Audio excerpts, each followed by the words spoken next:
Welcome to another edition of It's a Long Beach Thing. Be sure to subscribe on your favorite podcast platform and like us on It's a Long Beach Thing on Facebook and on Instagram.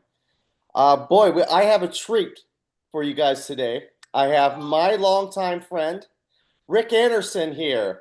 How are you today, Rick? I'm great, Paul. How about you, man? You look great. You look great. Well, I really appreciate that.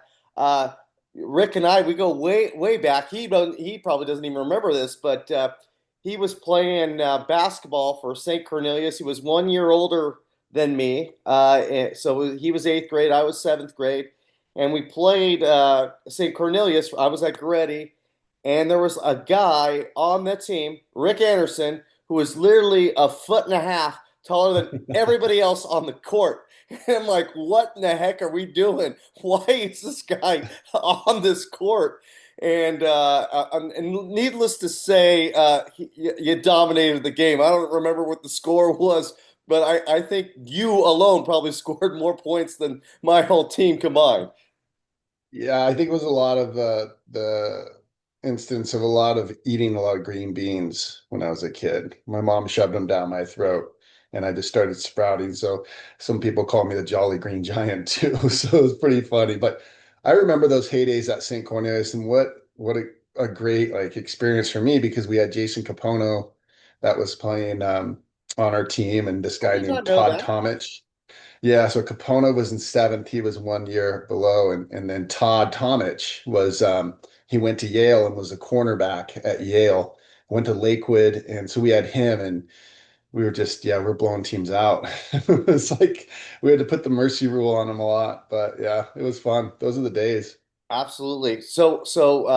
Rick Anderson was a standout athlete in Long Beach, and now he's a college professor. So I'm excited to kind of dive into your journey with us. So let's start at the beginning, Rick. What is your first association with this great city of Long Beach? Well, I was born and raised St. Mary's Hospital in 1979. God, I just turned 46. Where's this time going? It's crazy. Went to St. Cornelius here in Long Beach off of Wardlow and Bellflower. Then went to Milliken for 2 years, started playing some hoops. My father was a coach for 30 years at Long Beach City College for the men's basketball team. So that kind of accessed me to improving in basketball, and I kind of just took it that way. And Long Beach City College, we used to have the O'Bannon brothers over, Tyson Chandler, Tayshaun Prince, all these guys, that would come to Long Beach City College and unite with everybody. Casey Jacobson, Capono, Chris Burgess, um, Shea Cotton, and we would just play. And so I'm affiliated with not only basketball in Long Beach, but community. And after, Milliken, I transferred over to Poly and got to play with Michael McDonald, the point guard. Glenn McDonald played for Long Beach State back in the day to his father. And after Poly, I went to Arizona, but my Long Beach roots are here. I mean, I got to work at Joe Jost for a while too and bartend there and serve those special sandwiches and be affiliated with the community of Long Beach meant so much not only when I grew up, um, but later on in my life, coming back here from, Portugal, playing professional basketball overseas, coming back to Long Beach and being grateful for such a beautiful, diverse city. And it's just there's so many memories. I mean, I could talk for another 5 hours on it, but just hitting the points. It's just, my parents are still living here by Fordlow Park. My brother lives here, my sister, and we're just kind of Long Beach United. So yeah. I want to dive into your journey a little bit. If people don't know, Rick's father is Gary Anderson, who, as you mentioned, as was the Long Beach City College head coach for 30 plus years. Um, was there any pressure growing up, knowing that how deep he is into basketball, for you to want to get into basketball, or was it kind of just kind of happen because of your skill set and your height? Well, I mean, going back to like just being like at eight, when I was 8 years old, I was the water boy for the team. And so I would go out at halftime and I would just start shooting, making everything. And so by being involved with not only my dad's team, but the school too, I felt like there was some pressure. But in the back of my mind, I loved the game so much that I wasn't really thinking about that. I would love to come wake up at 6 a.m., go over to the gym, shoot hoops, and dedicate myself to the game of basketball because I saw those athletes at Long Beach City College succeeding. I'm like, God, basketball is incredible. It's such a dynamic sport. So just going back to your question, it's like the fact that there was pressure when I got older, but when I was young, I was having just so much fun. When I got a little older, the pressure came like anything. And I think my father did a great job with balancing family, balancing athletics, balancing life in a way in general with the game of basketball. And it was like I was eating, sleeping, and playing hoops, but in a way, he always took us out to Skylinks Golf Course and we would go putt and have putting contests with my brother. So he was a father that was always competitive, um, always wanted to, but he gave back so much in the community. I mean, I really look up to him. And for him to bring me in and not breed me as a basketball player, but it created more discipline, and discipline equals freedom. We all know that. Like Jocko says, discipline equals freedom, and he taught me that. Um, on the other side, my mom's just like this beautiful, compassionate, loving person, and she is well known in the community. She just got a heart transplant 5 years ago and still kicking, and she gives back at the church so much. And I'm just truly blessed to have parents in my life right now that are just that are incredible. So I'm just very grateful. And sometimes we do take advantage of that in our life, and we just have to look back and stay in this present moment because we can go back and say, oh, yeah, basketball, a lot of pressure on me, this and that. But in a way, it's like taught me so much being an athlete. I want to go back a little bit in your journey. So you, after St. Cornelius, you decided to go to Millikan. What was the thought process there? Obviously, you were going to play ball at Millikan. So what was your thinking there? My thinking was when I went to Millikan, my brother was there and he was playing golf and he played basketball too. He was a great athlete, still is a great athlete. I think he can outshoot me right now. I don't know. His jumper's pretty good. But Robbie, You better get back in the gym then. I know I was shooting around the other day. I'm like, what's going on? Like, what happened? 46, I'm losing it. So I need to go in the gym and just, fire a couple hundred shots every other day or something like that. But no, going back, my brother was a junior when I came in as a freshman. And this is when the Moore League was pretty legit. I'm not saying the Moore League is down now, but we had some really, really good players in the Moore League. So Rob was a junior. I was like, I'm playing with my brother. So I came in freshman year, played with him as a junior. We made the playoffs and we You played lots. freshman year, you were already on varsity. Yeah, I started on You varsity and started varsity as a freshman. yeah, and my brother, it was me, my brother, this guy Nick Bierbot that threw a no-hitter in the major leagues. He was on our team.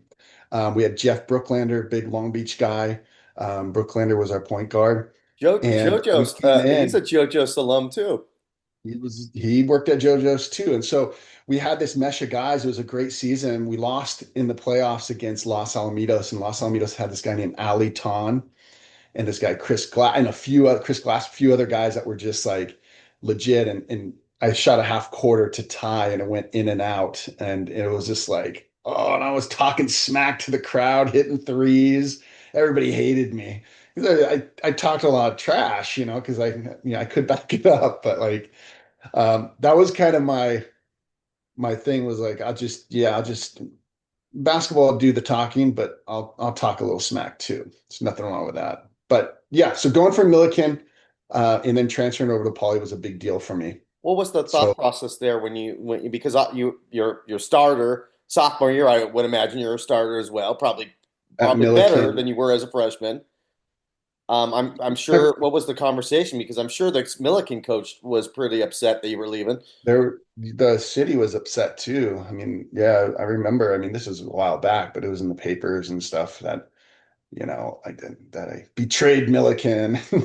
And my brother left, to Long Beach City College to play golf.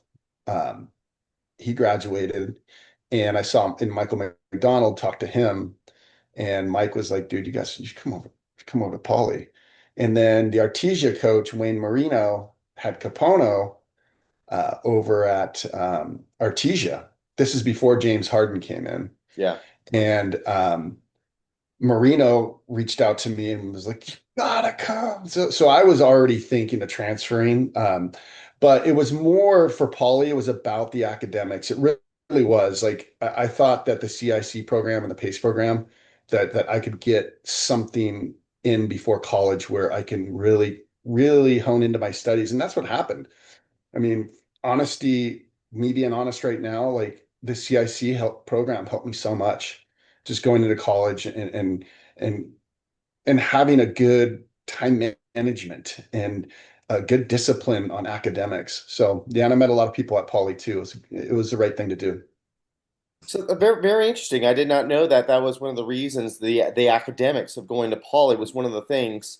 Um, Talk about the rigors of that because those programs at Poly they're no joke. I mean, you got to put in the work. Not only that, you're an elite athlete that has to put in the time in the gym. So how did you balance that time with the academics with the athletics?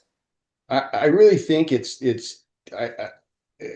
resources you allow yourself resources to get better. Okay. I needed resources. I went to tutoring. I went this, so I used them as much as I could to balance out my stress response cycle because basketball, academics, I mean, it's super stressful on your mind and your body at the same time.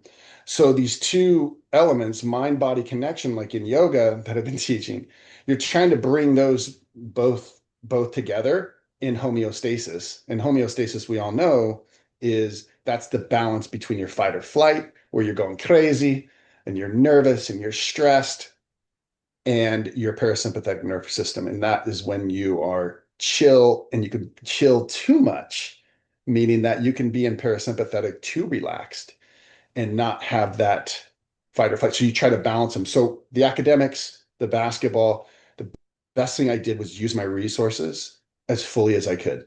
And that was number one. And number two is like get good sleep. And I wasn't partying at all or nothing like that. I was just like honed in on that. So created discipline before I went to the University of Arizona for sure.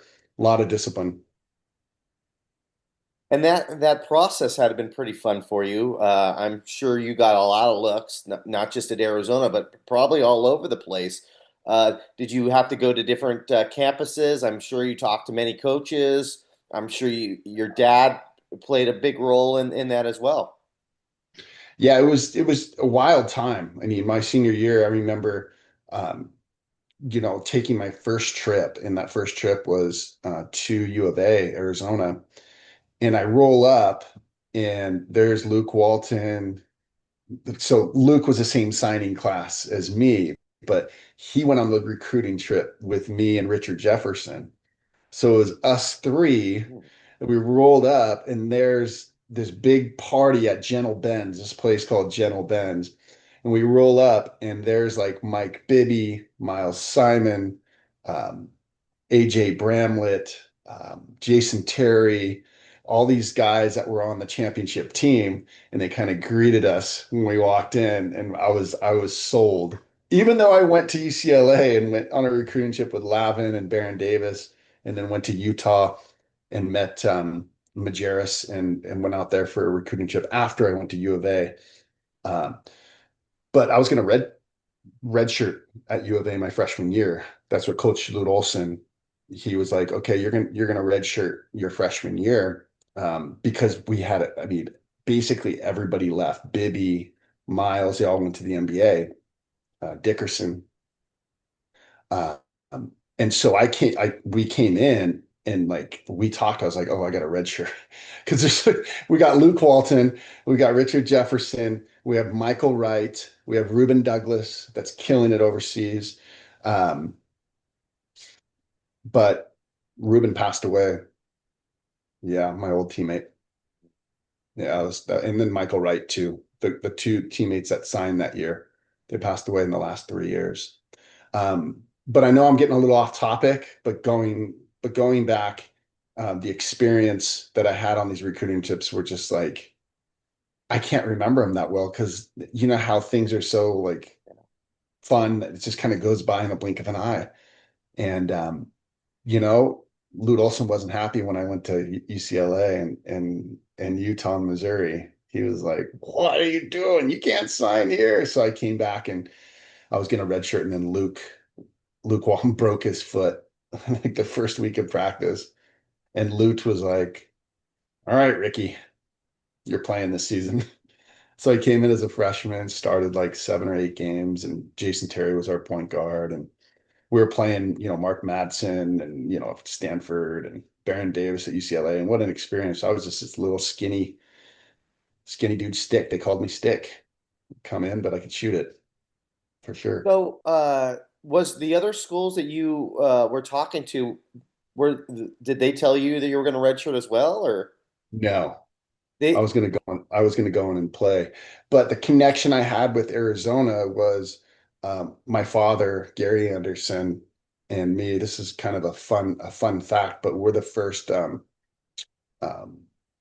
coach, uh, yeah, coach player, son to coach, son to father player that played for Lute Olson. And my dad played for him in 1971 and 72 at Long Beach City College before he went to Iowa. I believe it was Iowa. Yeah, next was Iowa. But we're like the first one too where I got to play for Lute and my dad got to play for Lute. So that was pretty cool. Um, but yeah, going back to that, what was your point again? I'm sorry, Paul. Oh, my question was, you were promised to play at the other schools, but at Yeah, U of A, Coach Holt said that you're going to redshirt. But it was yeah, interesting, even with that information, you still wanted to go to U of A because I would imagine that there's other players that would hear that and go, "Heck no, I'm going to where I could play." Correct? yeah, right. Yeah, right. And so it was funny because the connection between my dad and Lute and the family. So we were pretty close to the family too, Lute's family. And I felt like, oh man, why not go play for the coach that my dad played for, And I kind of did that. And I was like, you know what? I'm gonna have to work a little bit harder and see what I can do. Maybe I get some playing time. Hmm. And then all of a sudden, I it was the first quick brief story. It was like the third week in training, and we had our first like scrimmage. And I'm going to tell this story. I got to. So Lute had his team. Coach Olson had the teams lined up. So he had the stack team, and then he had me and other guys on the lower team, and wanted to see, evaluate the scrimmage. So this is a 2 20-minute halves, just like a regular game, and it was the first scrimmage, and I think I had 38 points, How and many? Richard Jefferson was guarding me. How many points did you have? 38 38 in the with Richard scrimmage, Jefferson, who was an guarded NBA me. player. You scored 38 Yeah. off of Richard Jefferson. And Lute Olson was in the background. He was chirping at Richard, like, Richard, oh, Ricky's schooling you.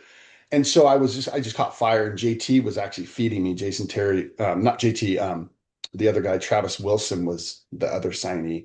And he was our point guard. We were playing against JT.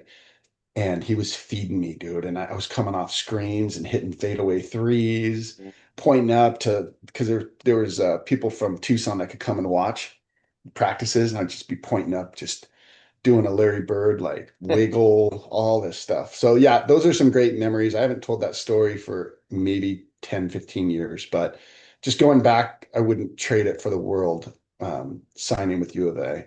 with the family that's there, even with Coach Floyd right now, still bringing back all of Lute Olson's players and welcoming us, and it's yeah, it's surreal. I'm so blessed to be part of the University of Arizona. So bear down. Well, bear down, and you guys had quite success. So talk about that season where you went all the way to the finals.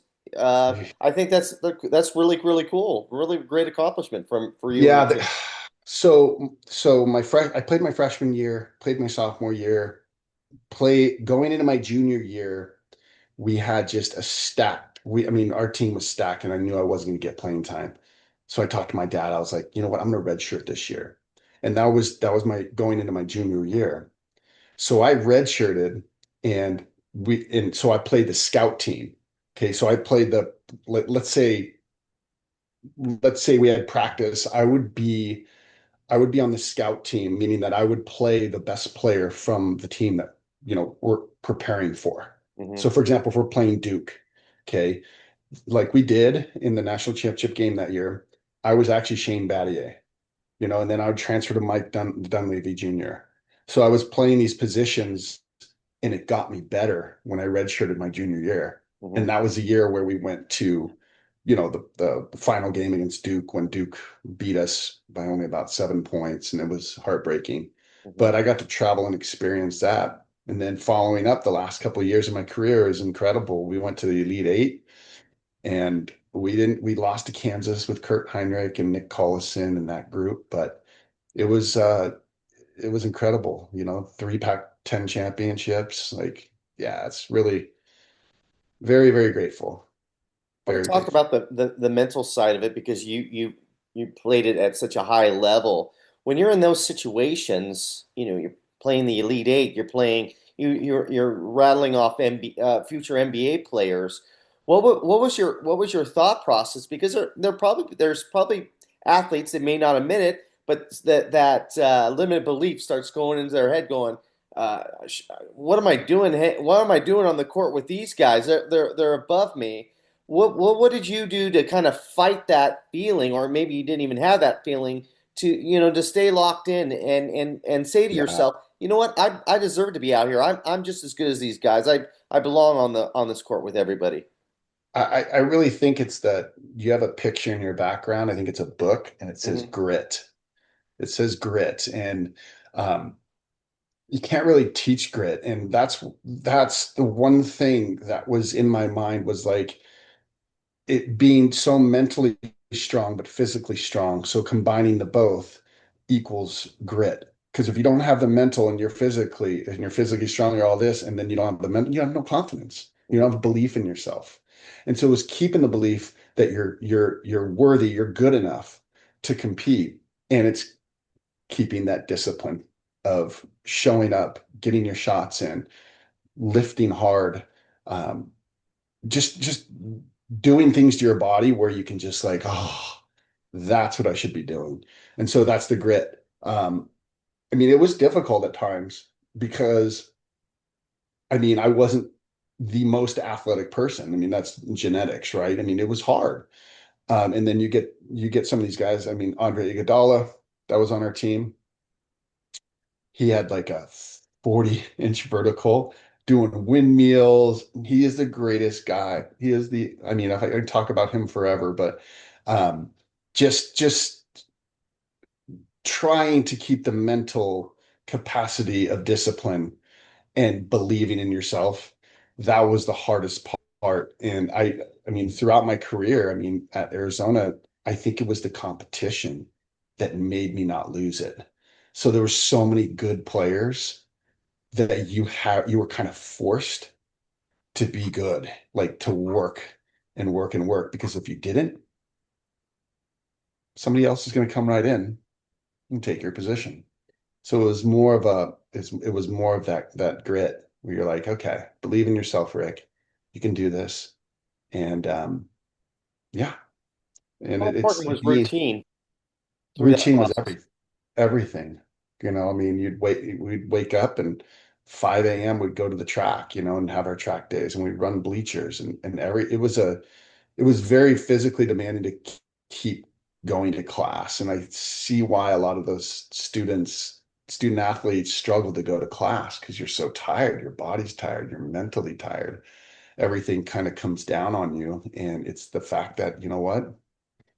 I'm going to say it again, discipline equals freedom. And so creating that discipline, then you're free, you have that freedom to get playing time. And that was the biggest thing I think is that showing that grit and the discipline, especially when you got NBA guys all around you.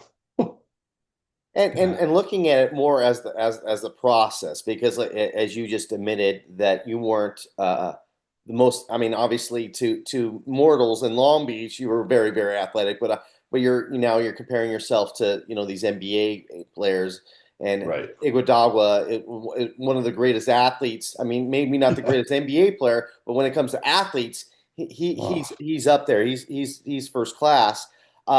So talk about like that, that there had to have been that journey, looking at more the process and not necessarily every of the results, because obviously there was probably times where the results weren't there, but it was part of no. the process. And how did that go for you, where you didn't get down on yourself when maybe, for instance, redshirting your junior year? I'm sure, I mean, that was a great strategy, but I'm sure deep down in your heart, that's probably really not what you wanted to do. You probably wanted to be on the court. Right. I mean, I just was fiending to be on the court the whole time, but I knew that the process of redshirting was going to develop more confidence in me because I was that scout team number one guy. The ball was coming to me every time. And every time I touched it, I mean, I was shooting it almost every time because I had to because I'm the best player for that scout team. Hmm.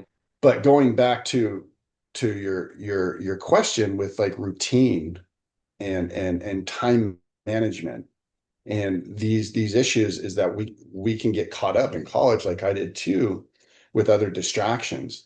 And if you can't keep your brain occupied on school, athletics, then your brain can go somewhere else and that develops what? That develops bad habits and then that leads to unhealthy habits and it leads to no playing time and it leads to this and this. So I created this routine. I remember I was like, okay, you're going to do this, this, and this, and this. And that's the best you can do. I go, you can create discipline by using your routine, your strategies to become to become Rick Anderson. I wasn't trying to become anybody else. I was just trying to become my authentic self through routine, through discipline, through freedom, through different avenues. But I have to give credit to a lot of my teammates. We really almost like picked each other up a lot when we got down. And that's something that I am truly grateful for because not a lot of teammates, you're competing against them, but it seems like nowadays it's a lot of different with the portal and things like that. And you go back to the early 2000s, the late 90s, it's like team, camaraderie. Everybody's got each other's backs. And so that had to catapult me with my routine too, is, accountability. It's huge. When you don't go to the gym and get shots up and your teammate invites you, then, it's just going to hurt yourself and you'll get a lot of feedback from your teammates. So, You made yeah. a great point about not comparing yourself to anybody else, and that I think is extremely important, especially where you are at. Again, playing with these future NBA stars. I'm not Luke Walton. I'm not Richard Jefferson. I'm Rick Anderson, and I'm going to Mhm. be the best version of Rick Anderson. Whatever that looks like, that's what it's gonna be. And I can hold my head up high, knowing that I'm going to be the best Rick Anderson possible. And I think that is really good for these athletes, these young youth athletes, to not compare themselves. Can you add to that? Well, just creating like I know comparing kind of yoga to it like when you practice yoga and I've been studying it for 14 years, my master's thesis in yoga and athletes, how it benefits. Going back to it, when you're practicing yoga, you're not comparing yourself to other people, okay? And so I relate that transition to when you're playing basketball. Yeah, you want to get good at the fundamentals. You want to put time in and get good at shooting, rebounding, this, and this. But when you're on the court, you got to be yourself. You can't compare yourself to others because in yoga, if you start comparing yourself to others, then the ego comes. And that's called asmita in the Sanskrit language. And asmita is the ego. And when the ego comes into play, then yourself throughout the community, because everything is about being a good person in community, then people will see that. And so creating your authentic self, I think is like you said, like not comparing yourself to others and finding your niche and who you are can lead to success. And a lot of the times now with social media going on and everything, we want to go this way and go that way because this person's doing that and this person's, instead of pulling back and being, what's my heart? What is my heart telling? And my heart is like, I'm Rick Anderson. I believe in myself. I do this, I do that, and I am not going to compare myself to others. It's almost like when you get older, like you can relate. It's like we don't care as much anymore. Mhm. This person's coming to a party and oh, look at it, so wearing all this, it's like when we get older, we get that maturity. So that was hard because I wanted to compare myself to a lot of other people, on the court. And obviously the facts are the facts. I mean, I couldn't, because you know, God gave me my talent, gave me, you know, not somebody else. So yeah. So when you were at the end of your career at U of A, was there any thoughts of maybe I'm good enough to play in the NBA? Maybe this is okay. Maybe we're getting there. Yeah, there was a part in me where I was like, I was believing it. I was truly believing in myself. And I remember the transfer to from college and then going into the pre-draft camp in Chicago and playing in the pre-draft camp and not having a good pre-draft camp, it really broke my confidence a little bit. Um, and I still think about it sometimes too, even though we don't want to regret the past, right? We're always going to think about the past. Mhm. I mean, I don't care who you are, Yeah. if it's negative or positive. But going to that pre-draft camp, didn't have a good camp, came back home and was motivated but frustrated. And then my agent calling me and being like, "Hey, we're gonna go to uh, you're gonna play in the Clippers summer league camp." And so I got to play against Luke a couple times when Luke was with the Lakers. So it was great to bring that back, and that confidence was building. And then going into the NBA season, I played with the Clippers in the summer, and then the Boston Celtics got a hold of my agent, and they were like, "Hey, can we have Rick Anderson try out?" And so I flew out to Boston, and I played 2 week and a half there. Khalid Al-Amin was there, a couple other guys that were trying to make it, and I had a great start, and then I tore my whole quadricep, my main quadricep. There's four muscles in the quadricep, and that main one torn. And Danny Ainge told me, we got to let you go. So it was a bummer. That brought down my spirits a lot. When I got back home, it didn't bring me down too much, and I just started working. I started getting to the gym, and then played for the Long Beach Jam. Right, and I signed with the Long Beach Jam with Matt Barnes as my teammate. Rodman came in, Dennis Rodman on the back part of his career, and back home in Long Beach playing ball for a living for the ABA. And then after that, I signed in Turkey and played in Turkey for the next year, and then Portugal for 2 more years. And I stopped playing, and that was, I got my Achilles, partial tears in my Achilles tendon when I came back, and it's just kind of, I think the injury prone for me really was, really was kind of like heartbreaking in a way. But we all have regrets. But God, look at what I did. I went to Portugal and Poland and got to play and tell these stories to my daughter and yeah, the experience. Life's about an experience. It's a journey. You're on a wave. You can wipe out. You can come back up. Now, after you basically retire from basketball, Was there a sense that, hey, I got to find my identity again? Because for a Mhm. long time, your identity was connected to basketball, and no My longer whole was that life, going to be the case.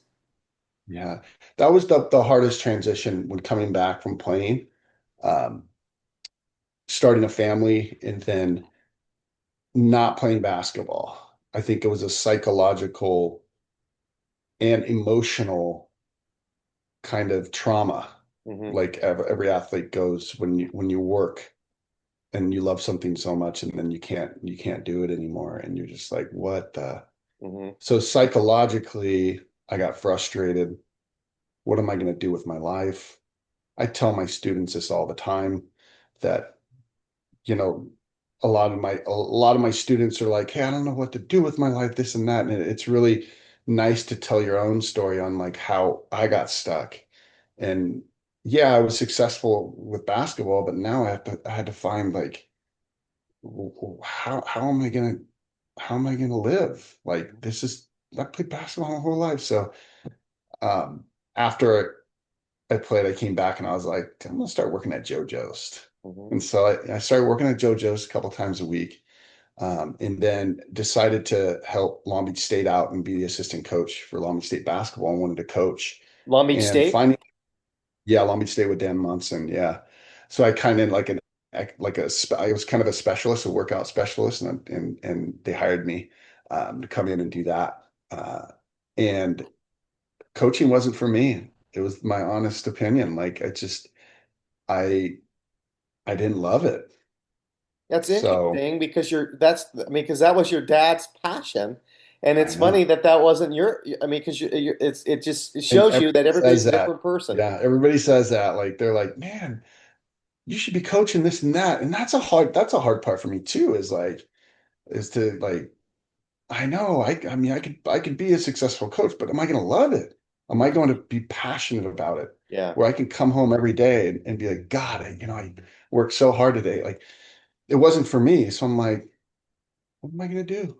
I'm like 29, 30. I don't even know what I'm going to do. So I started a family, had my beautiful daughter, and went back to school and got my master's in physical education, exercise science, kinesiology, studied the body, anatomy, and now I'm so grateful because I'm a college professor and teach people not only yoga but stress management. I got a great class going right now, health, and you name it. So I've taught maybe over 20 What made you classes, want to go 23. into that major?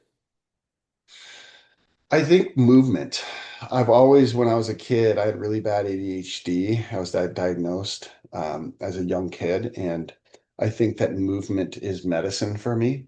If I'm not moving, if I'm not doing yoga, if I'm not up and about, then mentally I get very just not as healthy, you know? So I was like, God, I love the study of human movement. So I wanted to get it in physical education because I was an athlete and fitness was a big thing for me. And when I was 15 years old, 16 years old, I think, yeah, my sophomore year, I went to my first yoga class with my mom and my sister. And I was 16 and it helped me concentrate. And that kind of stuck with me. And so in 2012, I started teaching yoga and I was self-taught at the college. And then it built on me and I fell in love with this practice, this breath work, this prana, this energy that we carry as human beings. And the practice has turned into the last 2 years, I've been running a teacher training program, accessible yoga teacher training program where students that don't have the money, because yoga studios charge so much money for certifications. And I wrote the program and now we're sky's the limit. We have students that are going to get jobs, and that's really, really important. And it means a lot to me to do that, to do this, that something that I love, that I'm passionate about. Yeah. So I mean, I'm just in a really good spot. Yeah. Love what You I mentioned do. about ADHD. It's, generally speaking, you kind of broke the mold on that because generally speaking, because obviously because of that, you don't sit still and it's hard to keep your attention because your mind's constantly going. And Mhm. historically that doesn't lead to good grades in the classroom. But Mhm. it sounds like for you, you kind of broke that mold and you got into education because, for somebody with ADHD, sometimes the classroom isn't the greatest place for you because it's quiet I and couldn't sit still. still. Now you made a career out of it. So, Interesting how how did it that paralleled happen? over. Yeah, paralleled over. It happened learning learning about calming the fluctuations of the mind, and it's called Yoga Chitta um, Vritti Narodi in the Sanskrit language. That means yoga calming the fluctuations of the mind. And so when I started practicing yoga, and I practiced it in college, in high school, it calmed me down. And because it's the opposite effect, I'm not moving a lot. I'm sitting still. So I had to train my mind to actually see if I can sit still and focus on my breath, the inhalation and the exhalation, and basically voluntarily breathe. And it's called voluntarily breathing instead of involuntary. And so that helped out a lot. And so that's where my journey was with like going from having ADHD and still having it, but figuring out a way where I could calm it. And it was through yoga. It wasn't through medication or anything like that. Because when I would take any of that medication, it would just make me not Rick. Mhm. I didn't like to be a different person. I need to be myself. Mm. That's Yeah, powerful. That's powerful a lot that you were able to do it naturally through yoga. naturally. And I would also imagine the yoga probably helped you not only the physical and basketball, but also the mental in basketball. I'm sure that helped you with the performance anxiety, the fact that you were present, the fact that you were able to sit in your mind and process things so that when you were on the court and stressful situations happened, you Mhm. were able to handle it at a higher level because you prepared your mind via through yoga. Yeah, it was interesting you just said that. That was a great point, Paul, because last Friday I got invited to Los Alamitos High School, and the water polo coach hired me to teach an hour yoga class to the varsity water polo team. And just like you were saying, I told them, I go, when you're in the water or on the court of any type of sport, your mind can play tricks on you. Mhm. And when your mind plays tricks on you, then your mind signals to your body, and your body can't focus. So it's called somatics. Soma is your body. And so when your body's relaxed, your mind can get relaxed. I know I'm kind of going over the top, but coming back to what you were stating is that overcoming stressful situations on the basketball court, that was really difficult. I mean, if anybody's been a high caliber athlete, there's a lot of pressure, just kind of like in a lot of other jobs too, with if you go into an interview, it's tough. I mean, but just down to the point, it's about recognizing that you can use a tool like breath work, like exercise, um, like eating healthy foods, like doing some study on different certain things to train your mind. And you can get away from whatever you got, ADHD, whatever. If you can do that and discipline equals freedom. Well, I said that like four times. It's a beautiful thing how I overcame that because I had some really tough times. We always, all of us, we suffer in life. And there's five ways we suffer. And one of them's ego, one of them is misunderstanding, one of them is memories and past and future things, how we suffer. And it seems like it seems like going back to yoga made me not suffer as much with the ADHD. So yeah, getting the mind and body connection was the key ingredient for me to be where I am today. And having a daughter too. She really helped me out. When you have a kid, it just changes your life with love. And she's an athlete now, and she's getting very competitive in golf. What are some of the things that you share with her, being an elite athlete yourself? What do you tell her, through that process of being a golfer? Well, first, I told her to get her shoulders back because she's already almost 5'10" and she's around in her shoulders. I'm like, get those shoulders back. Oh no, going back with her, it's more of like creating, I think, not I think, but I truly believe like with this generation of kids coming up, it's there's so much temptation with the mind and the mind with social media, with consumerism, with all this stuff that your mind can play tricks on you, like I said earlier. And so with my daughter, I always emphasize if she can write down 3 goals a week, and then write down three things that you're grateful for, then she can and pull back from the mind chatter with social media and everything, with judgments with her friends, because she's at age 13, she's a teenager, like, so I try to give her as much as I can, as much as positivity as I can.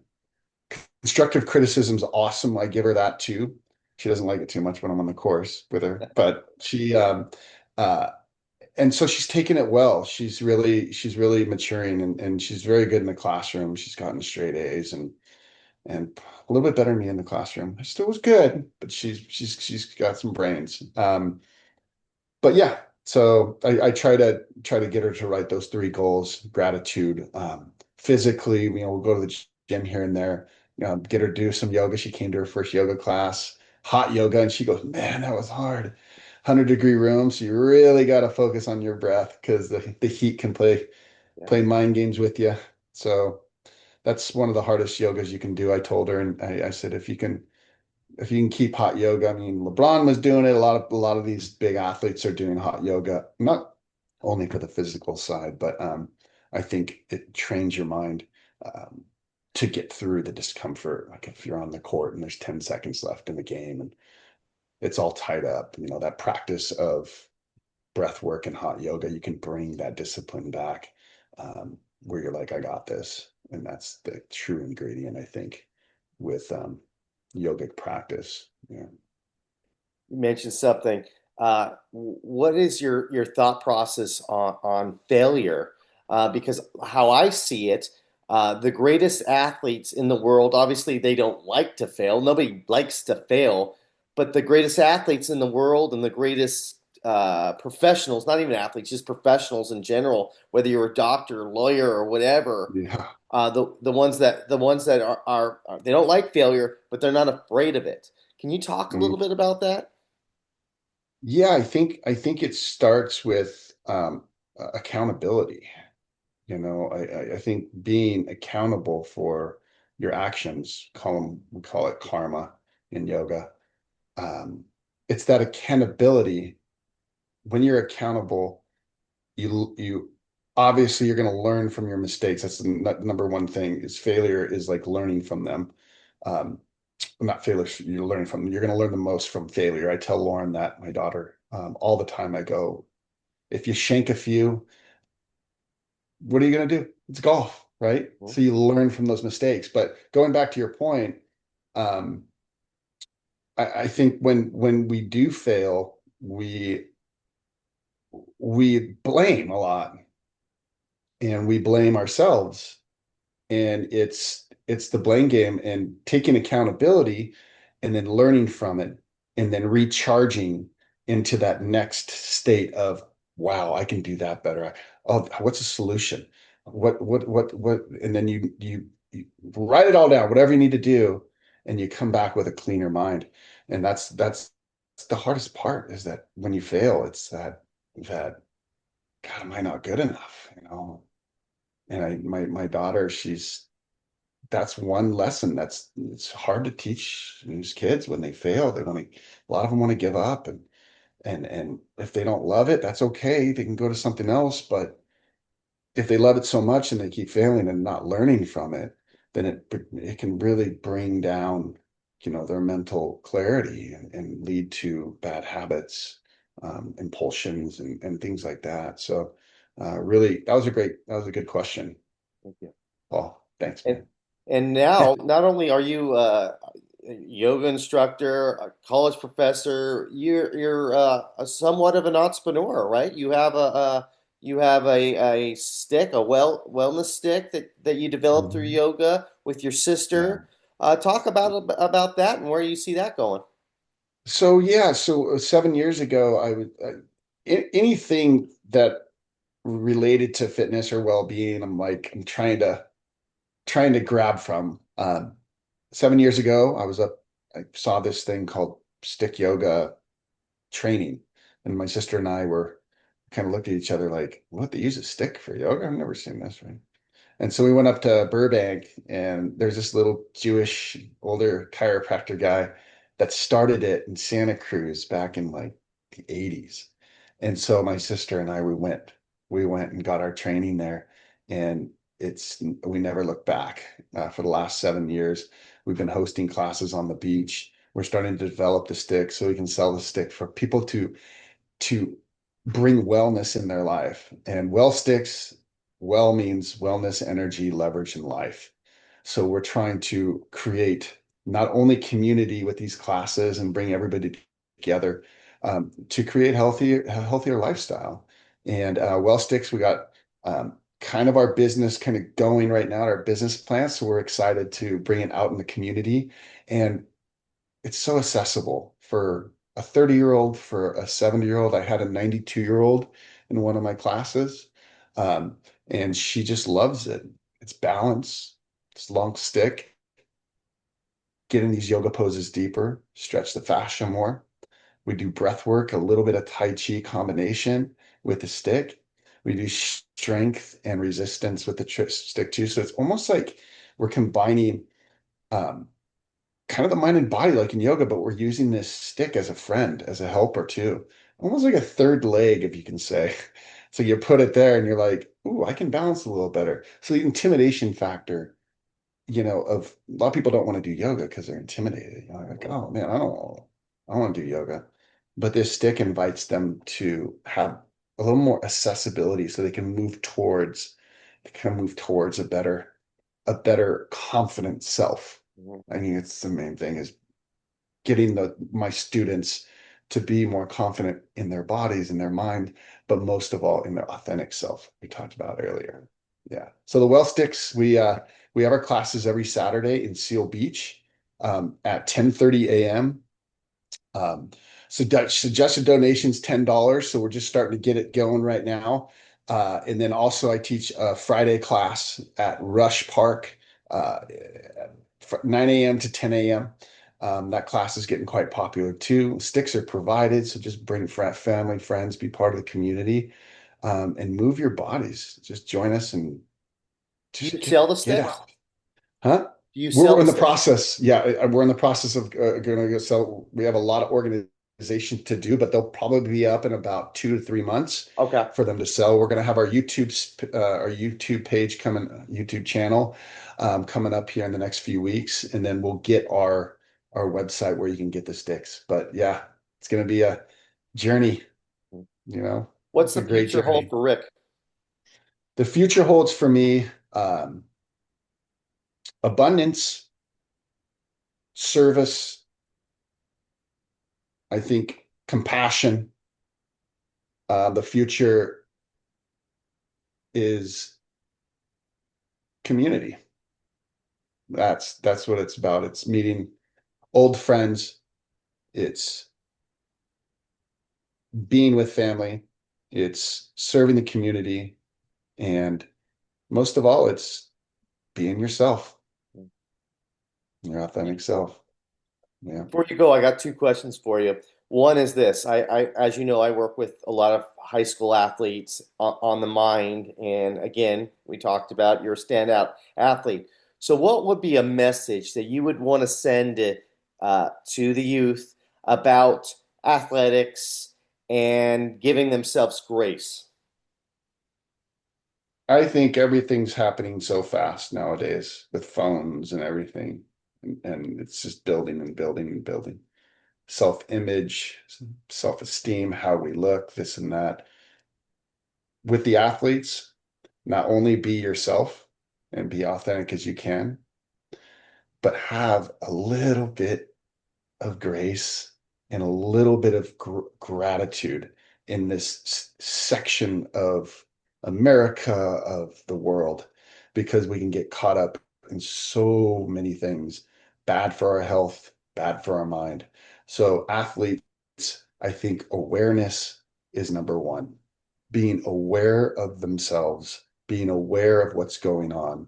Because if they're not aware, how can they become better? There's no, so it's kind of a reverse here. I mean, I could say like my message to them is, oh yeah, just be more positive, be this, be that. But it's more of creating awareness of yourself, knowing who you are so you can serve the community, knowing who you're outside, but not having an ignorance of just walking this straight path, but total body and mind awareness to the people. And that's what I got to say. Yeah. Well, Rick, it's been a pleasure talking to you. You know what? It's fun. I've known you for years, but when we talk in a form like this with a podcast, I've learned so much about you that I didn't know. I would have never known if we didn't do this. So I really appreciate your time and sharing your story and being vulnerable with me on some of your stuff. I think that what you're doing is amazing with the yoga and your story itself with ADHD that didn't stop you from thriving in the classroom when a lot of times that could be a hindrance, but you didn't allow that to be a hindrance, and you using natural remedies to help you through that, I think is takes courage and strength, and I really appreciate you. But before you go, I always like to end with a fun question. What are your favorite places to eat in town? Well, I mean, JoJo's with a special, you can't, I mean, you cannot go wrong. I like a good Enrique's down there on PCH. If I'm feeling Mexican, Open Sesame used to make go-to for carbs. That was like when I was working out a lot, I'd go down to Second Street, Open Sesame. Um, you know, I mean, I could say Nick's Burrito, but that's Seal Beach. Um, Ola's always good. I like going to Ola, the boathouse down there, and just kind of looking at the water, growing up on the ocean. But yeah, Long Beach has so many good restaurants. It's so hard to just to decide right now. There's Yeah, thousands of them that are so like legit. But yeah. Well, you named hey, some good ones. Paul, I just want to say thank you so much for having me. This was special, and very grateful to just share who I am and um, just help out the community and help you out and everybody else. But yeah, well, that was great, man. Thanks. Sounds good. Well, it's been a Long Beach thing.